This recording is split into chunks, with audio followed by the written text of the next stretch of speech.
People treat channels like an easy button. Oh, I'm on social media. I advertise. Cool. What is it that you're saying? Well, I tried direct mail. It didn't work for me. What is it that you said? What did the direct mail piece look like? It's about identifying the channel and actually saying something there that people pay attention to. Hello, everybody, and welcome to another episode of the Raving Patients Podcast. As you know, I'm your host, Dr. Len Tao, and today I'm really excited. I have a pair of people who are married, so they're a pair, and I have them on my podcast. We have been friends for a long time. I met them, I think, over 10 years ago at the CDA, and we've become closer as years have gone on. And I had Michael on my podcast a couple of times, but I have not had the opportunity to have Laura on my podcast. So today's episode is with Wonderist Agency, and we're going to be talking about how to market your business and market your dental practice. So please welcome to the Raving Patients Podcast, both Michael Anderson and Laura Maly. Thank you guys so much for joining me today. Thanks for having us. Happy to be here. Michael? Thank you for having us. Happy to be here. What she said. Hey, as the husband, as the partner, I've learned my place here. So I'm gonna be the color commentary for this one. Like I said, Michael's has had the opportunity to talk to me twice now, and this is the first time I'm having Laura on here. So, Laura, welcome to my domain, my podcast. It comes out Fridays, 5 a.m. Eastern Standard Time, and we have about 1,300 downloads per episode now. So, welcome to this podcast, and I really appreciate you finally finding some time in your super busy schedule after giving birth to another baby to join me for this podcast. Just been momming it up. You have been momming it up, so congratulations on that. So let me read your very brief bio here, and then I'll have you jump right into your background and kind of how you got started in the dental industry. So behind the startup culture, ping pong table, and beer fridge, you'll find culture maker and entrepreneurs Laura Maly and Michael Anderson, the founders of Wonderist Agency. So why don't you take it from there and expand on kind of how you got into the dental industry, a little bit about, kind of how you help practices, and then we'll jump right into the things we wanted to talk about today. Yeah, you bet. So we're a full service marketing agency based in San Diego, and you've been to our office and spoke with our team, which we love. And we started just over 10 years ago, actually almost 11 now at this point. And we had a friend who was a dentist, and he was like, hey, I think you do this in your career for big companies, Fortune 500 companies. Could you do it for small ones? And he was obviously a great clinician, great businessman. And then we started doing the marketing, and the phone just kept ringing. And at that point it was just me, and it was, mostly project management based, where I would find somebody who knew how to build a website or knew how to do social media, and then I would quarterback it for the practice. And that seemed to work well and well enough. And then I met Michael, and he was like, hey, listen, I think you're onto something here. And I'll speak for you briefly just for the sake of the time today. But he has a startup and healthcare background. And so all of the things that I didn't know how to do, he knew how to do. And all the things that he didn't know how to do, I knew how to do. And so it was kind of a perfect meeting of the minds in a very organic way. And he was like, I think you should do something with this. I think we should do something with this. And we kind of looked at each other and took the leap together. And that was right at the same time we were taking the leap into dating. And so everyone thought that was, probably not a great choice at the time for us, but it's turned out great because here we are. And so we now service about 800 clients nationally. I think we're in all states, but did we decide Idaho? I think we're in all states but Idaho. And so, call us for special pricing, docs in Idaho. And we have about 55 employees here at the office, and we love what we do. We're full service, so soup to nuts, branding, websites, SEO, pay-per-click, social media, even direct mail, and anything and everything under the sun. We help you guys generate new patients, and of course, funnels and follow-up, which is what we'll talk a little bit more about today. When we first met, like I said, back at CDA, I did not know you were even dating. So, I mean, that was what I was not aware of until I found out later you got married and stuff. So obviously you had to have a romantic stuff going on when we met, but I did not realize that when we first met. So, so let's jump right in here. I know you have a kind of like a formula that you guys talk about and promote and get involved your clients with. And I know the first part of it is called making a first impression. And I think everybody agrees that you have to make a first impression. It has to be a good first impression because you never get a chance to get a second impression either. But can you kind of start there and kind of talk about your philosophies when it comes to making this first impression? Anyone that has talked with Laura and I in the past has quickly learned that we're passionate about, one thing in particular, and that's taking the dental industry and moving it away from really where it's been stuck for years, which is, throw a dentist in a website, populate it with a bunch of stock images. I always love the joke about, Cialis commercials. We all see grandma and grandpa sitting in the bathtub, they're so happy, sitting in the field. That doesn't communicate anything about a small business. If we think about how do we interact with our favorite restaurant, our other favorite small businesses, it's the people, it's the space that they're in, it's the product you get. That's what you connect to. And so stock images kind of create this veil where you can't connect to the business. And so from day one, this has been one of the big things we've brought into the dental industry that has been successful. And when we talk about standing out, I think it starts there. You can't stand out if you have a stock image that every other dentist has, on their website. So be authentic. That's the first thing. Embrace photo and video. Hey, we'd love to come out and do a professional photo video shoot for you, but we have these amazing things in our pockets. We call them phones. We shouldn't. And you can take amazing content with this stuff. And if you can't do it, I promise you there's someone on your team that can. So it starts there. And then, at the end of the day, when you look 5 miles down the street in one direction, 5 miles down the street in the other direction, and a patient comes to you and says, well, why should I come to you? You need to have an answer. You can't say, oh, well, we've got a CEREC. Well, guess what? Other people do too. Well, our hand skills are say, I'm going to stop you right there. If you start with hand skills, there's probably a problem happening. What you need to do is you need to find something that you can really hang your hat on that other practices can't claim. And you need to communicate that powerfully so that people identify you as the unique practice that does that thing. Yeah. So realistically, it's what makes you different, in my opinion, really what you have to kind of figure out, and you have to go with that. You have to, whether you brand your practice a certain way to make you different than everybody else, but you have to find a differentiation maker so people will choose you over all those other dentists that are 5 miles in one direction and 5 miles in the other. I mean, I think that's what you're saying. Yeah.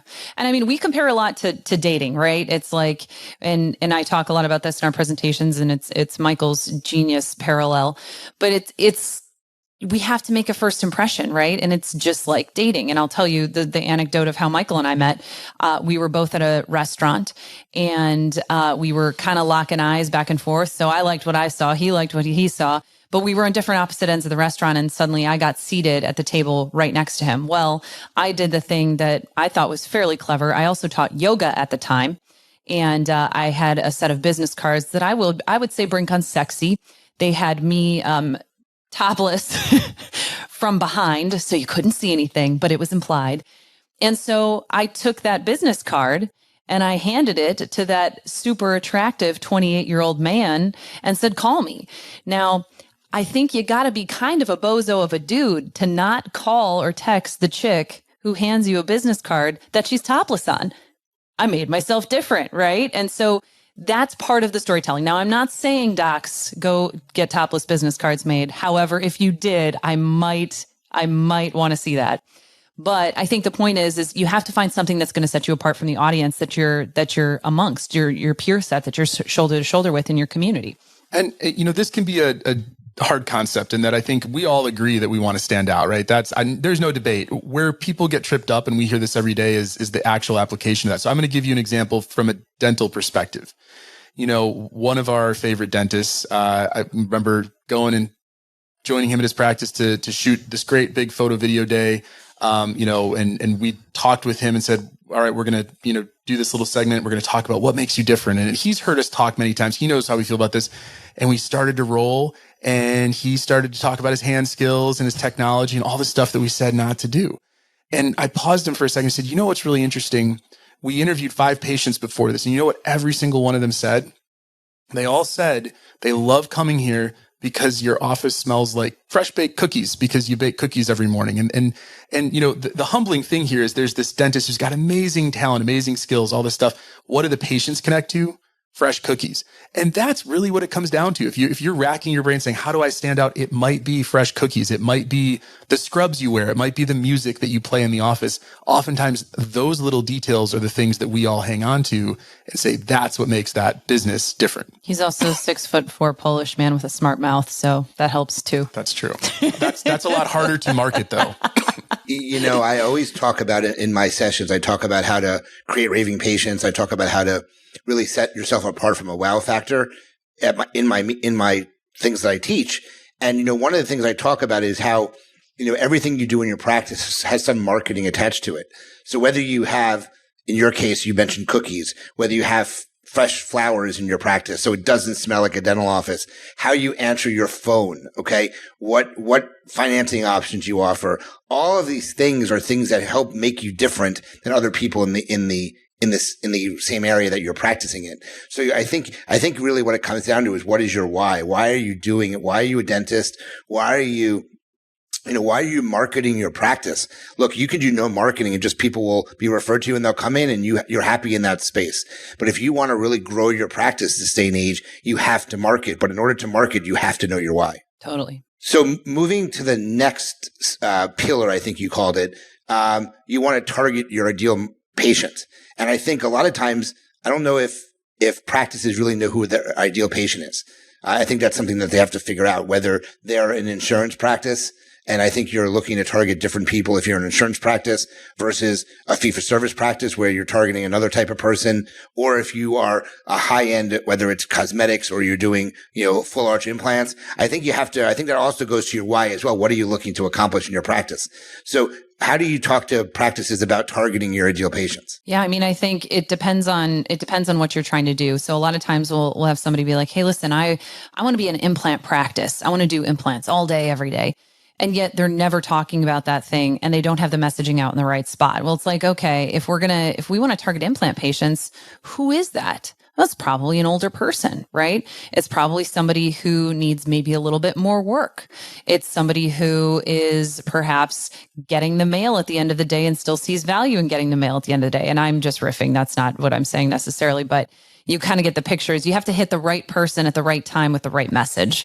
And sometimes that takes a little bit of refinement, but it's just like if you're going to do, heavy cosmetic work, you want to be in a household income that can support that area or support that piece of the practice. Or if you want to do Invisaligns, you're probably looking at, young professionals or young adults. And so things like that. And then are you targeting the mom? And so there's a lot of nuance to finding and connecting with the person who you want to see in that practice, but you have to make sure that you're talking to the right person with that message. So I think when you're thinking about trying to find the right person at the right time with the right message, you have to be very focused on what you're saying in that channel. And so a lot of times, and Michael, we use the anecdote of like a dentist says, I'm a dentist over here, and that guy's a dentist. He's doing the same thing. He's doing the same thing. Look around your neighborhood, see what you want to do, see what they're doing, and then find the separate channel that you can tackle. And so it's interesting in that I think we have an opportunity to find the services that you want to offer in the area that you want to offer them and focus on those and drill down, while also, of course, getting that residual patient base too of that regular flow, that general patient. So if you want to focus on heavier services, your cosmetics, your Invisaligns, your full implant restorations, how do you connect with that community? What are we talking about today? Like, we're not blowing anyone's mind with strategy here. Like, hey, stand out, talk to people that you want to, I think people might be like, yeah, of course. I'll tell you, in 10 years of doing dental marketing, these fundamentals are the reason 90% of campaigns fail, because it sounds so obvious, but and here's a good homework for anyone listening today. Go look at your website or your social media right now, or your marketing, whatever you use as the primary place, and see if you're speaking to the people you want to come into your practice. And are you doing it in a way that's going to captivate them? And if you're not doing that, if you're not like, gosh, I don't know if this is very convincing, I'm just checking the box, that's a problem. And then for me, when it comes to audience, I think I like to bring it back to channels. There's different places that we can talk to different people. If we go back 20 years ago, newspaper, which newspaper do you want to be in, right? Which magazine do you want to be in? There's different readers for different magazines. We've gotten a lot more sophisticated since then. So, is your market one that's younger skewing, that's going to research online? Cool. We're focused on digital ads. We're focused on Google search. We're focused on social media. Yeah. Are you an older skewing demographic? Maybe that's not the right place to put your budget. Maybe we need to go somewhere else. So I think when I think about audience targeting, here's the thing. You can talk to marketers that are going to blow your mind with all the cool demographic targeting they can do. And we have those tools, guys. We can do that. I believe that most dentists have small enough budgets that you need to pick the right channel. That's where you're at. You need to say, where do I need to deploy the limited budget I have? And then how do I say something in that channel that people will pay attention to? And if you can, biggest takeaway from today, people treat channels like an easy button. Oh, I'm on social media. I advertise. Cool. What is it that you're saying? Well, I tried direct mail. It didn't work for me. What is it that you said? What did the direct mail piece look like? That's what this is about. It's about identifying the channel and actually saying something there that people pay attention to. I like thinking about sort of the Shakespearean, city center. You're stepping up onto a box, you're giving a speech and hoping people will pay attention. That's really what this is about. Yeah. And I think part of what you do when you look at these certain channels is or the way you market to a certain audience is really the perception of your practice. And I'll give you an example. There's a pretty well-known dentist in South Florida here. I'm not going to mention anybody's names, but he's known to do really cheap dentistry. Okay. And he has one of his Clipper magazines that I get, and he has an ad that talks about how inexpensive his dentistry is. To me, that's going to attract a different audience than someone who's doing very high-end dentistry and want to put in someone who you have to, make $100,000 a year just to even think about doing dentistry with him. So I think that's one thing you have to take into consideration is what type of patient are you looking to attract? Look, I had a high-end dental practice. I was a fee-for-service practice. I was the very first dentist in Philadelphia to do a Groupon, believe it or not. Okay. Which when I did it in June of 2010, when I first ran an ad, I got 500 patients in 2 days. Wow. That's insane. And it was discounted coupons, but the Groupon then was not Groupon now. No. Okay. And it was a huge boon to my practice because I got all these patients for free coming to my practice. It didn't cost me any acquisition fee to get them. So I think you have to always look at how you're targeting or how you're getting these patients. But more importantly, I think it's when it comes to social media, look, obviously, if you're skewing to younger audiences or children, you're not going into Twitter. Okay. You're going to use Snapchat. You're going to use TikTok. You're going to use Instagram and those things. So I think you really have to take your avatar and figure out what the ideal patient is for you and go to where those audiences is. And you mentioned a demographic. I'm assuming that you're doing demographic studies when you're working with offices to see what type of income is surrounding the office by a 5-mile radius or a 3-mile radius, depending on where you are. I mean, that's something that comes along with what you're doing for them, correct? Yeah. So we've got some great demographic reports that we run to kind of inform our strategy. And oftentimes it's to align, right? We'll have practices sometimes that come in and they tell us what they think their ideal patient is. And then you run a demographics report and you're like, well, I'd love to catch a marlin, but I'm fishing in a Midwest lake right now. And those two things are not aligning. So what do we do? And so it can be a point of alignment. And then evolving from there, when it comes to marketing, the stuff that we geek out about, we've gone to lengths to pull in, data from US Census and, overlay it with our, 8+ years of Google Ads data to find trends and predict, what a cost per conversion is and, line that up with how many phone calls you want so we can set a budget. That's how sophisticated we can get. And that's an internal thing only Wonderist has. That's not something everybody has. But yeah, ultimately demographic information's important. Way more important than that is having something that people will actually connect to. And I would say that every day of the week. And I'm sure when somebody comes to you and says, I want to do high-end dentistry, and you do demographic study and the mean income or the average income is $50,000 or $60,000, they have to move their office or they have to go to another area to really attract who they're looking to attract because you're not getting it from that surrounding area. Or you're looking at a broader reach, right? Hey, listen, we're instead of a 5-mile radius, we're looking at a 25-mile radius. And sometimes that does fit. Someone says, I do all on X. I'm the only doctor in this area that does it, or a really specific type of procedure. And, we might look at an average office and say 5 to 10 mile radius is appropriate for our marketing. And this person, it's 25 to 50 miles. And the budget now looks different, right? So I think it's all about aligning expectations, aligning budgets, and aligning outcomes. Yeah. And we have a gent in Iowa who does full mouth reconstructions. And for that, we go very far because Iowa's not super populous. And so people may drive up to 3 hours to come see him. And so that's a good strategic move for him. And so we do that. But I wouldn't recommend that for everybody. Now, I'm curious, you mentioned something, and we're still talking about targeting our ideal patient. How much does, and you used a term I wrote down called captivating. Okay, Michael, you used the term captivating. And how much does really good storytelling play a role in here? And I just want to use an example of what I'm talking about. So Michael and Laura had a baby that I want to say had some medical issues when they were born. And Michael started writing some stories, I guess you can say, based on what was going on. The way you wrote what you wrote was amazingly captivating that you wanted more to come out of it. You were waiting for the next update. So I know you don't do the day-to-day stuff. You have a team that helps you, but how much does that type of storytelling go into what you guys do? I'm just curious because, like I said, I was wanting more from what you wrote, just so you know that. Yeah, no, and that's been such a, cathartic part of our chapter. We've got an amazing new baby girl, and she's got some heart issues that, we've been on a roller coaster ride with her, and thankfully she's stable. She's at home.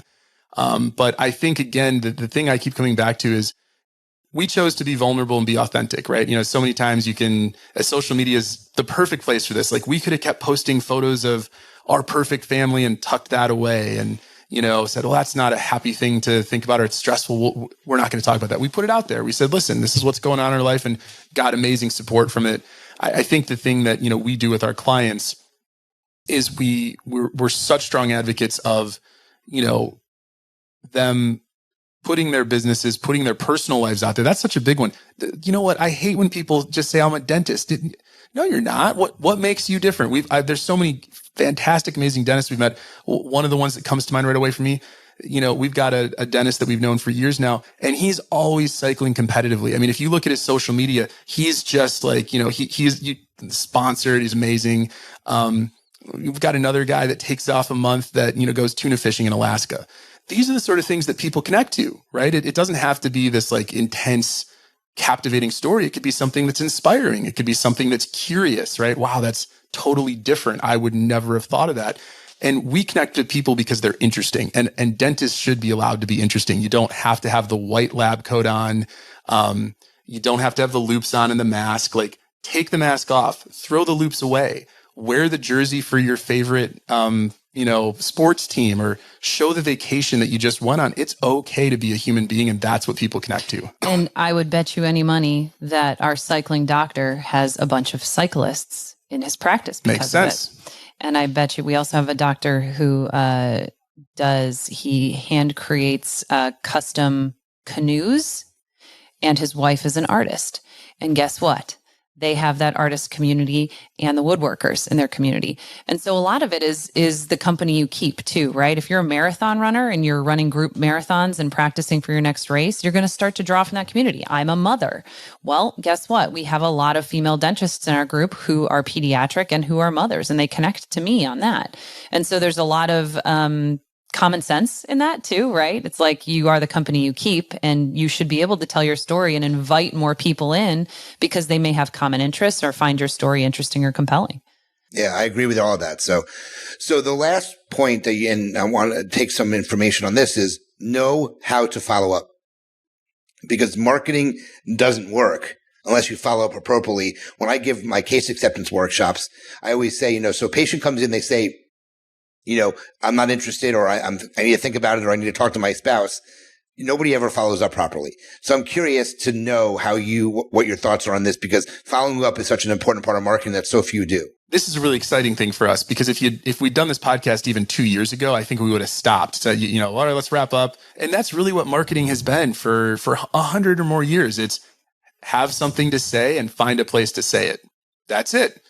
And I think what we've found is that for our front desks, they're incredibly busy. They're asked to do so many things. And if you get someone that calls up and says, hey, I'm interested in Invisalign, I'm interested in dental implants, I want more information. I'm not ready to schedule. Someone fills out a form online that says, let me see if I'm a good candidate for this particular procedure.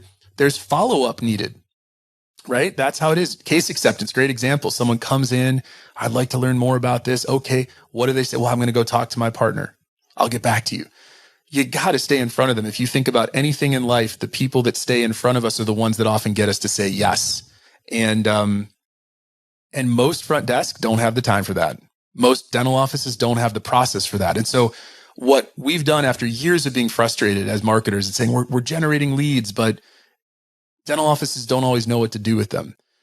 We have insisted that if you come to work with Wonderist as a client, we give you a CRM, a database where we generate a lead list. And here's a good point to pause and check in again. If you're spending money on marketing and you do not have a lead list, that's a problem. You're spending money. Don't you want to know how many leads did I get? How many email addresses? How many phone numbers? What are their names? What are they interested in? That's a really valuable thing to have. Well, we insist on that.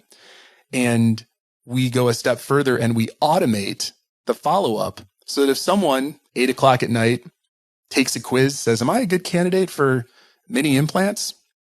What's a mini implant? That's curious to me.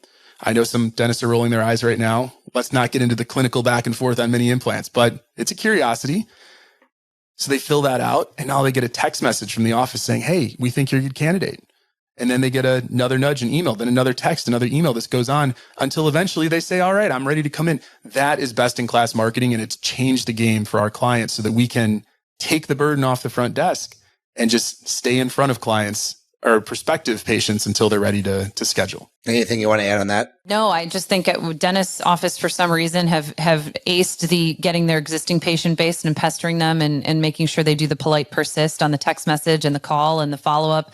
And yet we haven't done it for where the fundamental growth comes from a business, which is the people coming in the front door for the first time or perspectives and looking. And silliest thing ever here, we are doing some renovations on our house. And I had to get a custom quote for a air register. I didn't even know what that was until last week. And those things are not cheap when you have to get a custom size. I have had this lovely woman named Ivy polite pester the crap out of me through automation for 4 days. And you know what? Today, I'm going to spend $500 on a stupid register. And if a register company can do it, you guys can do it. We can do it together. So you're going to love this. I should have thought of this at the beginning of our conversation today. I got an email today and it stood out to me. It was just, you love seeing this stuff. There's a local restaurant that I love called Mo's. Now, this restaurant's particularly special because we actually, Laura and I, spent a very meaningful Valentine's Day. This past Valentine's Day, Dr. Chow, you flew into town and we actually had Valentine's Day dinner here. Now, you can't make this stuff up. I actually got an email from Mo's today and they said, we've missed you. Come on back. That was it. They didn't say it. It's just like a photo of steak. They said, we've missed you. And then they had a button to schedule online. How many times have you had a restaurant do that? It's crazy to me. And wouldn't you think that they would want to do that? Like, that's such a good tactic. And dental offices, I mean, hey, probably not as exciting as a steakhouse, but this is what best in class marketing looks like. So Laura, you and I need to make a reservation and get back over to Mo's. Yeah, that's right. How much does artificial intelligence play a role in these communications that are taking place within your product that you have? So yeah, AI is going to be the thing that everybody wants to talk about. And I think it'll be misunderstood quite a bit in that, the way that the automations work is really structured logic, right? Our team goes in and we build out a logic system that says, if someone doesn't respond, send a follow-up. If someone does respond, stop sending a follow-up. If someone calls, then do this. So there's a lot of if then, or if that statements, right? That's how it works, which isn't really AI powered, but it gives the illusion of there's some artificial intelligence happening. So it's a kissing cousin. Where I think AI is poised to be very disruptive is on the content creation side. I think one of the amazing things about Wonderist for years is we've been one of the very few marketing companies that has really housed a in-house content team for years. Everybody else, you outsource here, outsource there. It's tough. Content can be a very difficult thing. AI is going to hugely disrupt content creation. And we've already, found great ways to implement it into our workflow so that we can just do more. And that's what dentists should expect, is that you take a SEO blog, and now you can create 3 really great social media posts from that and a newsletter, and you can do it for a similar or lower price point than you did before. But AI is incredibly powerful, and it's definitely going to change marketing, I think, for the better. But it's going to take some time to shake out. Got it. I was just curious. So before we switch to the Q&A, anything else you want to make sure we cover in this episode? Not that I can think of. I'm kind of interested to get to these questions. All right, then there we go. That was my cue to get into these questions. So for those that have not heard an episode before, I do a Q&A with the guests. Almost every episode is called The Hustle, and I ask questions based on business to the guest. In this case, we'll go back and forth. So I'm going to start with Laura. We'll go to Michael, Laura, Michael. We'll get about, 10 questions asked here. All right. Question number 1. Do you have a hard time telling people no? No, absolutely not. 0% of a hard time telling people no. Michael, has anyone in your network been important to your entrepreneurial journey? We could do hours on that. Yes, I've had so many people, and at different phases, I think the right people have shown up. But the best thing I can say there is always make sure there are people that are ahead of you, that are mentoring you. And we've had the luxury of having multiple people. I'll give 2 people a shout out here. Josh Allen, amazing guy, amazing someone to not the quarterback, but that's what I was thinking. Personal relationship with Josh Allen, the quarterback. No, but someone in our life who's been amazing. And then Gabe Galvez, 2 people that have really had high impact for us. Yep. Okay. Laura, what deserves all your attention but seldom gets it? Gidget, our dog? No. This deserves all my attention. My presentations for the 3 speaking engagements I have in 2 weeks. That's accurate. Okay. All right. Michael, what is one thing that you will never give up on in business? Oh yeah, I got my answer. Culture and people. It's easy to put that on the back burner. Hey, I've got other things to focus on. And you might even say, well, should clients be in front of that? I'm a firm believer, if you can get your culture and your people right, everything else figures itself out eventually. That's good. I like that one. Laura, I hope you don't mess this one up. The last 2 guests could not answer this question, and I'll tell you why afterwards. What book should you go back and reread as it's made a great impact on you the first time you read it? Every year I reread How to Win Friends and Influence People. I'm glad you said that, because the last 2 guests I interviewed don't read. And I was like, well, they both passed on that question. So that's why I said that. What? So no, I read excessively. Okay. All right. Yeah. That's good. All right, Michael, your turn. If you were to do your startup again or your Wonderist again, what would you do differently? Listen to his wife. Mic drop. There's 100 things. I think that probably the biggest thing I would go back in time and do is I would invest more in the right people. I think there's that sort of early on, you're so focused on budget, which makes sense, of course, and you cut corners on the people you hire.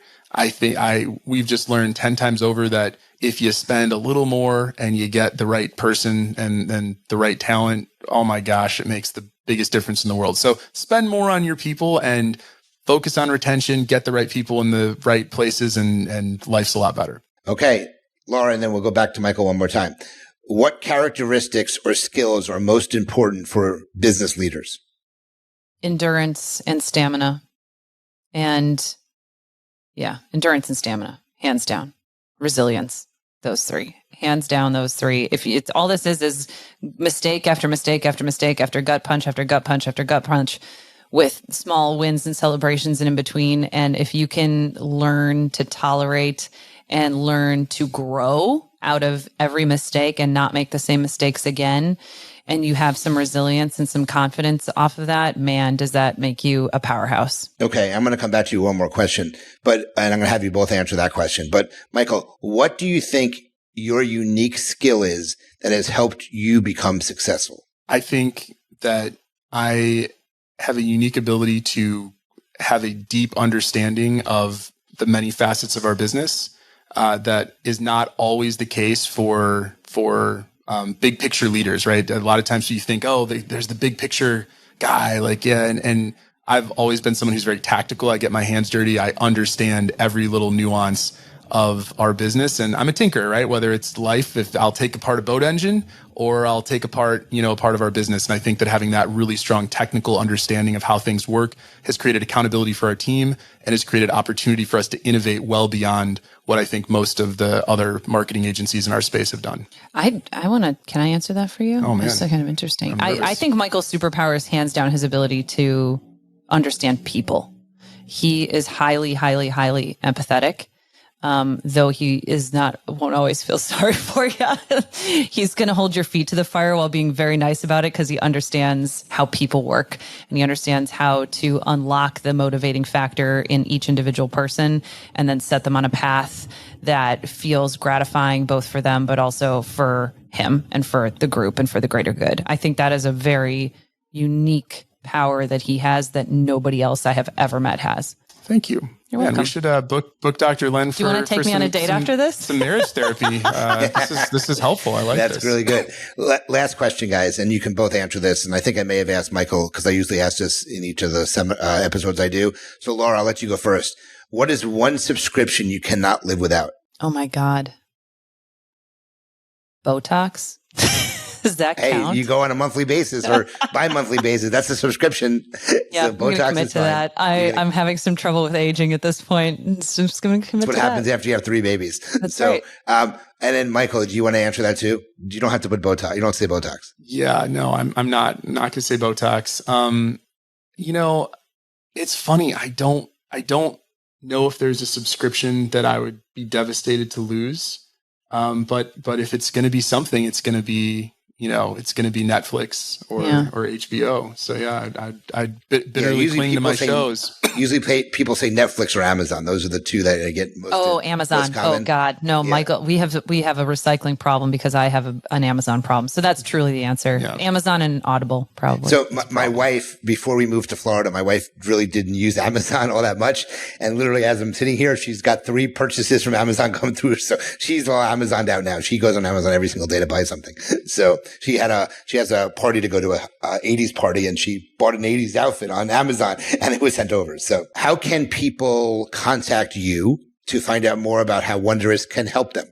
Yeah. So you can visit us at wonderistagency.com, click that little chat box or schedule some time with Forrest or Garrett from our biz dev team. They are both phenomenally fun and funny people. At the very least, you give them an hour of your time and you'll end up entertained. And if you want to reach out to Michael or I specifically, you can do that through the Wonderist Agency Instagram or through our personal Instagrams. I'm Laura A. Maly. You're Michael James and, right? And then our emails, laura.maly@wonderistagency.com, michael.anderson@wonderistagency.com. Michael, anything? I want to give you the last word. Another way to contact us? Well, I'm an old-fashioned guy, so smoke signals also work. You could write them a letter. Resort for that, it's 2 puffs of smoke and then a long break, and we'll get right back to you. Don't worry. Awesome.